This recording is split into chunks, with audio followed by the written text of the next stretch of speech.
नमस्कार, मैं अंजना और आप देख रहे हैं लाइव 24 न्यूज बिहार।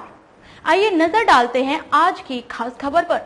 खबर किशनगंज जिले के ठाकुरगंज से है। अब्दुल कलाम आजाद चौक पावर हाउस के समाजसेवी मोहम्मद रफीक आलम ने बिहार में शिक्षा बहाली को लेकर बिहार सरकार पर जमकर निशाना साधा। उन्होंने कहा कि पटना की सड़कों पर प्रदर्शन कर रहे छात्र बिहार पुलिस के द्वारा जिस तरह से छात्रों पर लाठीचार्ज किया गया, यह नाकाबिले बर्दाश्त नहीं है। वहीं समाजसेवी मोहम्मद रफीक आलम ने कहा कि इस बिहार के छात्रों पर बिहार सरकार के द्वारा जिस तरीके से लाठीचार्ज किया गया, वे बर्दाश्त नहीं किया जाएगा। उन्होंने ये भी कहा कि बिहार सरकार लोगों को बेवकूफ बना रही है।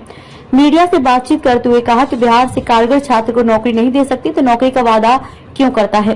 बिहार सरकार पर तंज कसते हुए श्री रफीक ने कहा कि कभी यूपीएससी के नाम पर तो कभी बीपीएससी के नाम पर छात्र को लगातार परेशान किया जा रहा है। अगर बिहार का छात्राओं के भविष्य के साथ अगर इसी तरह बिहार सरकार अगर खिलवाड़ की तो बिहार पर जनता जवाब देने का काम करेगी। किशनगंज संवाददाता अब्दुल जब्बार। जिस तरह से शिक्षक बहाली को लेकर छात्र जो है पटना की सड़कों पर प्रदर्शन कर रहे थे, बिहार पुलिस के द्वारा लाठीचार्ज कर दिया गया, कई छात्र घायल हो गए, क्या प्रतिक्रिया है आपकी? मेरा प्रतिक्रिया यही रहेगा कि सरकार क्या भोले भाले जनताओं को बरगलाना चाह रहे हैं, इसलिए कि हम आश्वासन दे देंगे सर्विस का, यूपीएससी बीपीएससी ये सब का शर्त रखेंगे हम, और जो बीएड एमएड या डीएलएड ये सब किया, ये सब बिल्कुल ही बेकार है। ये सब डिग्रियों का कोई जरूरी नहीं है। क्या ये बिल्कुल ही जनता को बरगलाने का काम कर रहे हैं सरकार? चाहे वो मेरी ही सरकार है, मैं उस सरकार से जुड़ा हुआ हूँ। अगर सरकार ऐसा रवैया रखा तो लगता है कि समय उसको जवाब देगा। और इस तरह से बार बार आए दिन ये समाचार मिल रहा है कि छात्रों पर लाठीचार्ज हो रहा है बिहार पुलिस के द्वारा। क्या सरकार चोर और डाकू समझे हैं विद्यार्थियों को, और चोर डाकू समझकर इन लोगों को पिटाई करवा रहे हैं? ये अपने हक को मांगने के लिए जा रहे हैं। क्या हक मांगना गुनाह है? क्या ये कानूनन जुर्म है?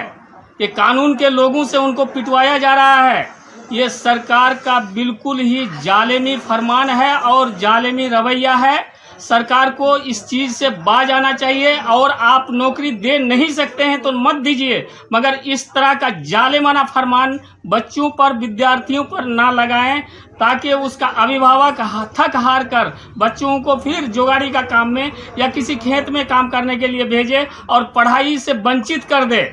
सरकार एक तरफ से कह रहा है कि हम शिक्षा को बढ़ावा दे रहे हैं, और एक तरफ से जब सर्विस देने का मामला आ रहा है वो वादा भी कर लेते हैं और फिर उससे मुकर भी जाते हैं और उस पर शर्त रख देते हैं। ऐसा शर्त रखते हैं कि बच्चा सर्विस ना पाए और फिर खेत में काम करने को मजबूर हो जाए।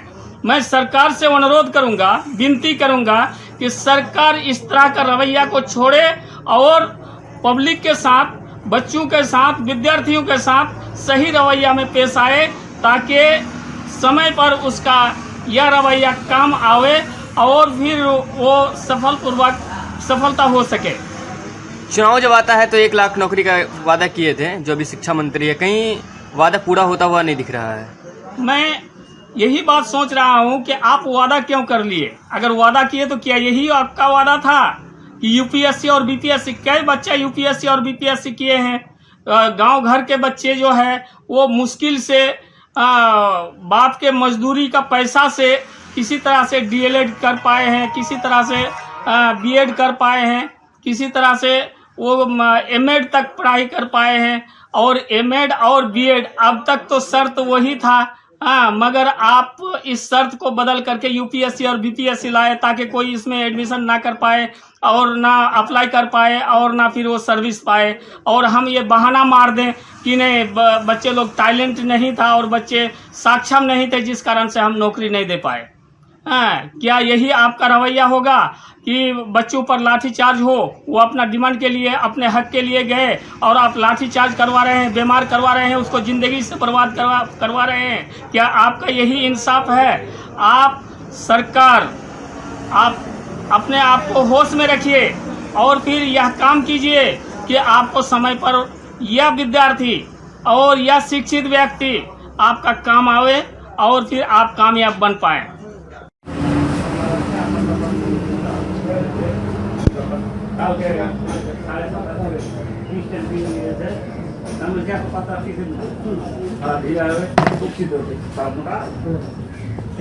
सर एक और सवाल, पूरे हिंदुस्तान से शिक्षकों की बहाली की जाएगी, जब बिहार के बच्चे कहाँ जाएंगे?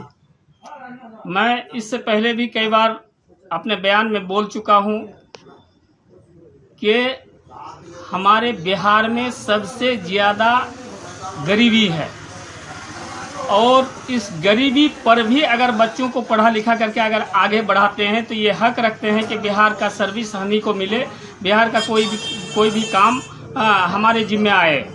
मगर हमारे सरकार अपने को प्रमोशन करने के लिए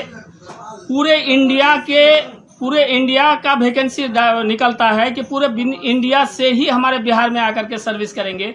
वो सरकार बताए कि हमारे बिहार से कई बच्चे बाहर में जाकर के प्रदेश में जाकर के वो सर्विस करते हैं और कई बच्चों का प्रदेश में जाकर के सर्विस हुआ है। अगर वो पूरे इंडिया से ले रहे हैं तो वो आंकड़ा वो अपने आप को बिहार वालों को, बिहार वासियों को बताए कि हम अगर इतना बच्चा बाहर प्रदेश में दे रहे हैं तो प्रदेश से हम इतना ले रहे हैं, वो आंकड़ा बताए।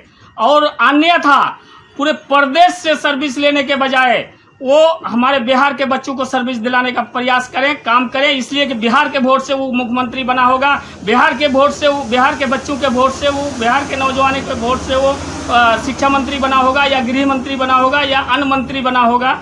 इसलिए मैं सरकार से निवेदन करूंगा कि ये चीज को वो बंद करे और ये नाटक बंद करे और बिहार के विद्यार्थियों को ही सर्विस दे। और ऑल इंडिया अगर देते हैं वो तो फिर ऑल इंडिया में बिहार के बच्चों को हक दिलाने का प्रयास करे। खबरों में अब तक के लिए बस इतना ही, फिर होगी आपसे मुलाकात ऐसी ही एक खास खबर के साथ। तब तक के लिए नमस्कार और बने रहिए Live 24 न्यूज बिहार के साथ।